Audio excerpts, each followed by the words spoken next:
Hobbies. Nanonood lang ako palagi ng movies pag wala akong work.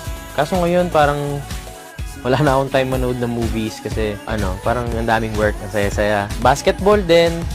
Tapos madalas din ako mag-nature trip pag walang work. Pero ngayon, okay na muna ako. Work muna ng work. Mas masaya pag may work. Anong masasabi mo sa younger self mo with your current achievements? From who is Michelle?